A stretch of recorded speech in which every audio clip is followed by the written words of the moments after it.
मोदी सरकार तो खाली वोट मांगता है, वोट अपना कमाने के चक्कर में बड़ा बड़ा आदमी के देखता है, गरीब के ला के देता है। कभी पेट्रोल बढ़ रहा है, कभी प्याज बढ़ रहा है, और मोदी जी वर्ल्ड भ्रमण पे जा रहे हैं, पैसा ला रहे हैं नहीं ला रहे हैं किसी को पता नहीं है। युवाओं के लिए उन्होंने रोजगार का व्यवस्था नहीं करी है। क्या आपको भी लगता है कि जितना आप कमाते हो उसका आधा सरकार छीन लेती है? इंडिया में highest personal income tax slab 30% है, उसके ऊपर से 4% सेस, फिर जीएसटी अलग, पेट्रोल का एक्साइज ड्यूटी अलग, प्रॉपर्टी टैक्स अलग, व्हीकल टैक्स अलग, और अगर हाईवे पर गाड़ी चलाओ तो टोल टैक्स अलग लगेगा। आम आदमी की कमाई का एक बड़ा हिस्सा डायरेक्ट और इनडायरेक्ट टैक्स में चला जाता है। मगर सवाल ये है, अगर हम इतना टैक्स दे रहे हैं तो क्या हमें उसके बदले क्वालिटी ऑफ लाइफ मिल रही है?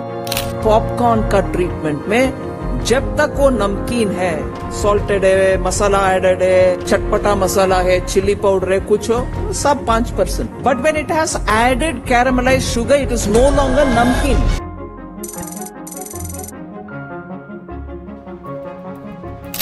इंडिया में अगर आप 1 लाख रुपए कमाते हो तो उसमें से 20 से 30% इनकम टैक्स में चला जाता है। फिर आप जीएसटी, पेट्रोल पे टैक्स, प्रॉपर्टी टैक्स और छोटे मोटे चार्जेस में आपका खर्चा 40 से 45% तक सिर्फ टैक्स में चला जाता है।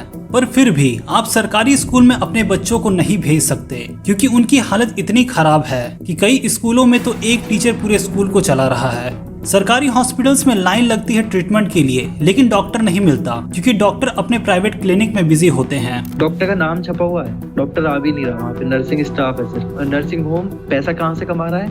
एम्बुलेंस से। ये कोई डार्क ट्रुथ है जो शायद कोई बोले भी ना। बहुत सारे नर्सिंग होम ऐसे हैं जो आपका सीएचसी है, कम्युनिटी हेल्थ सेंटर, उसके चार्ट में और भी दवाइयाँ हैं जो मिलनी चाहिए, पर वो वहाँ आती ही नहीं थी। घरों में घंटों तक बिजली चली जाती है और पानी आता ही नहीं है।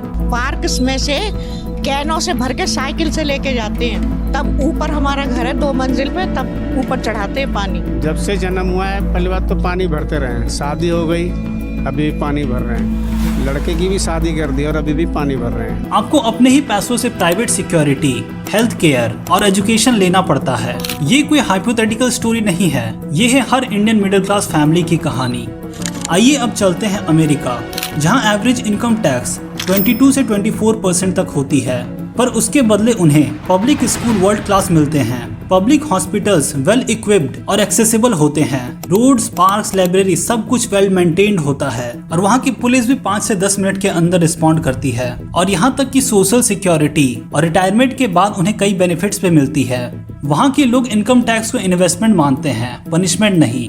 आखिर कब तक हम एक डेवलपिंग कंट्री के लेवल के सर्विस को एक्सेप्ट करेंगे जब हम एक डेवलप कंट्री के लेवल का टैक्स पे कर रहे हैं? टैक्स का मतलब सिर्फ पैसे लेना नहीं होता, ये एक प्रॉमिस होता है सरकार की तरफ से पब्लिक को कि वो इन पैसों से आपकी क्वालिटी ऑफ लाइफ को इम्प्रूव करेंगे। लेकिन रियलिटी में ऐसा होता ही नहीं है।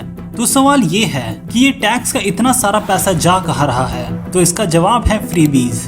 आजकल हमारे देश में मुफ्त की रेवड़ी बांटकर वोट बटोरने का कल्चर लाने की भरसक कोशिश हो रही है। लेकिन ये जो डायरेक्ट बेनिफिट ट्रांसफर जो आप लोगों की ओनरशिप थी, अब उसको चैलेंज तो आ गया है। विपक्ष और खास करके कांग्रेस पार्टी कोशिश कर रही है कि और ज़्यादा गारंटी और ज़्यादा बेनिफिट दे करके कैसे वोट ले लें। ये चैलेंज है आपके लिए। लेकिन दूसरा पक्ष भी इसका सही है कि आप उनको कहते हैं रेवड़ी, फ्रीबीज, लेकिन आप उसको लोक कल्याण कहते हैं। नाम का फर्क है, आप भी तो वही कर रहे हैं। 6 जनवरी को झारखंड की राजधानी रांची में मुख्यमंत्री हेमंत सोरेन ने एक भव्य कार्यक्रम में मैया सम्मान योजना के तहत 2500 रुपए महिलाओं के बैंक अकाउंट में सीधे ट्रांसफर किए।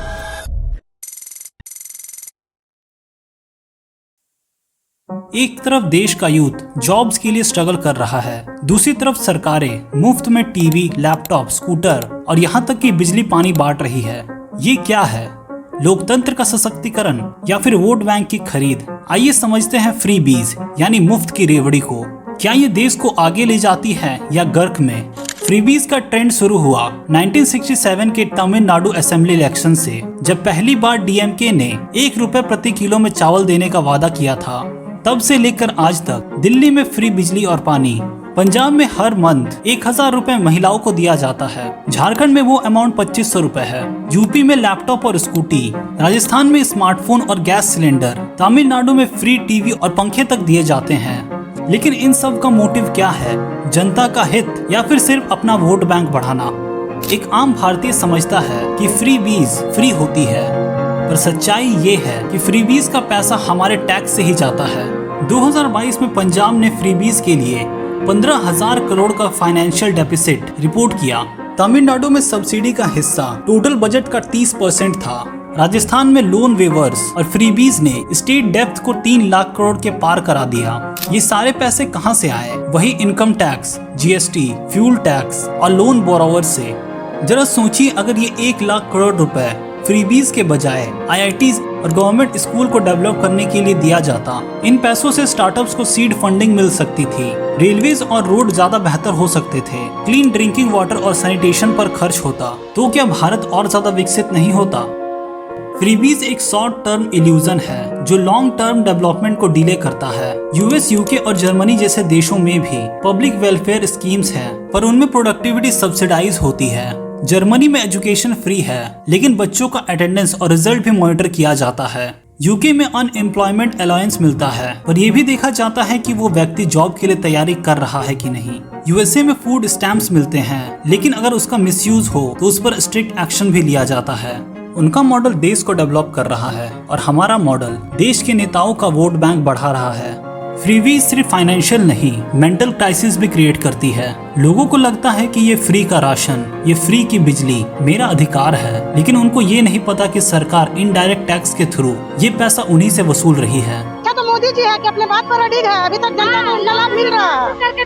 गरीब आदमी राशन उठा रहा है ना, कपड़ा उठा रहा है ना, लेकिन ये क्या कर रहे तो पूरा आपस में जनता को लड़ाना चाह रहा है, धनबाद की जनता को आपस में लड़वाना चाह रहा है। इसका रिजल्ट ये आता है कि जो चीज पहले 5 रुपए में मिला करती थी, वो अब 10 रुपए की आने लगी है। कहा जाए तो इसकी वजह से महंगाई भी बढ़ी है। इन फ्रीबीज के चलते लोगों की प्रोडक्टिविटी में भी इफेक्ट पड़ता है। फ्रीबीज पाने वाले ज्यादातर लोग गरीब होते हैं। ये डेली वेजेस पर काम करते हैं और अपना और अपने घर का खर्चा चलाते हैं। लेकिन जब सरकार सब कुछ फ्री में प्रोवाइड कर रही है तो वो काम करने क्यों ही जाएंगे? और जब वो काम नहीं करेंगे तो अल्टीमेटली वो देश के इकोनॉमी पर एक बर्डन बन जाएंगे। फ्रीबीज देश के लिए एक बीमारी है जो पहले वोट दिलवाती है, फिर बजट का खून चूसती है और आखिर में देश के ग्रोथ को कॉमा में डाल देती है। देश बनता है विजनरी पॉलिसीज, क्वालिटी एजुकेशन और लॉन्ग टर्म प्लानिंग से, मुफ्त की रेवड़ी से नहीं। और ये जो पैसे सरकार फ्रीबीज में खर्च कर रही है, ये पैसे वो खुद के जेब या पार्टी फंडिंग से खर्च नहीं करती। ये पैसे होते हैं इंडिया के मिडिल क्लास के।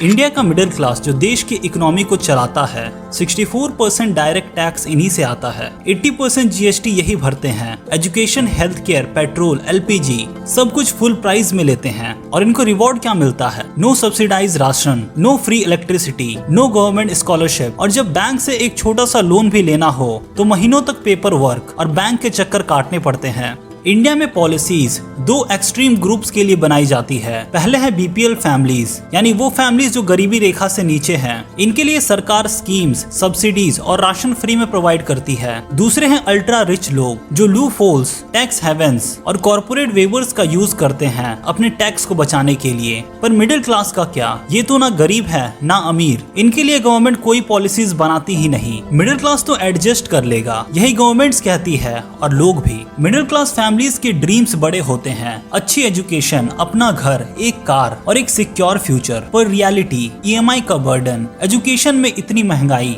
आसमान छूते हेल्थ एक्सपेंसेस और इंडिया में करियर अनसर्टेनिटी। अगर आपकी जॉब छूटी तो कोई सेफ्टी नेट नहीं है, ओल्ड एज आ गया तो कोई पेंशन नहीं है, और अगर गलती से टैक्स लेट भर दिया तो जुर्माना अलग भरना पड़ता है। इंडिया का मिडिल क्लास अपने अस्तित्व के लिए लड़ रहा है। यहाँ गरीबों के लिए एम्पैथी है, अमीरों के लिए रिस्पेक्ट, और मिडिल क्लास के लिए क्या है? कुछ नहीं। पॉलिटिशियंस वोट तो मांगते हैं, पर उनके पॉलिसीज में मिडिल क्लास का ना कोई नाम होता है, ना उनके लिए कोई काम होता है। वो बस एक नंबर है, एक साइलेंट मेजोरिटी जो बस एडजस्ट करता जा रहा है।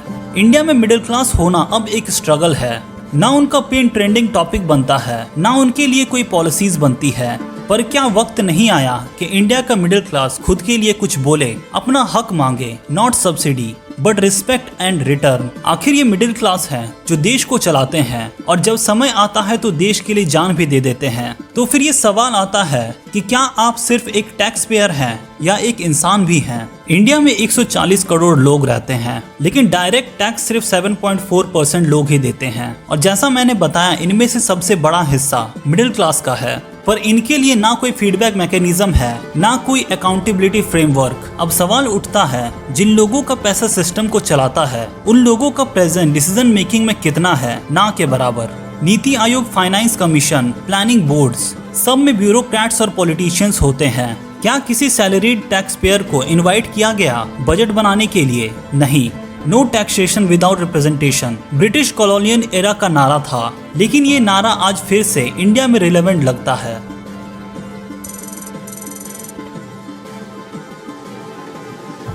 आज भारत को चाहिए एक नया फाइनेंशियल कॉन्ट्रैक्ट, जहां ना सिर्फ फ्रीबीज को कंट्रोल किया जाए बल्कि टैक्स पेयर्स को रिवॉर्ड भी दिया जाए। सोचिए कितना अच्छा होता अगर जो ऑनेस्टली टैक्स पे कर रहे हैं उनको इंश्योरेंस, इंटरेस्ट रिबेट और ट्रैवल क्रेडिट्स मिलते।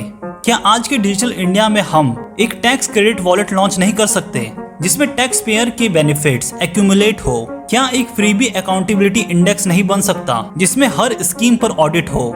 इंडिया एक यंग कंट्री है और इसको डेवलपमेंट के लिए चाहिए quality education, skill based employment, health care security, tech enabled governance. ये सब तभी मुमकिन हो सकता है जब गवर्नमेंट फ्री बीज देना बंद करके उन पैसों को सही जगह खर्च करे।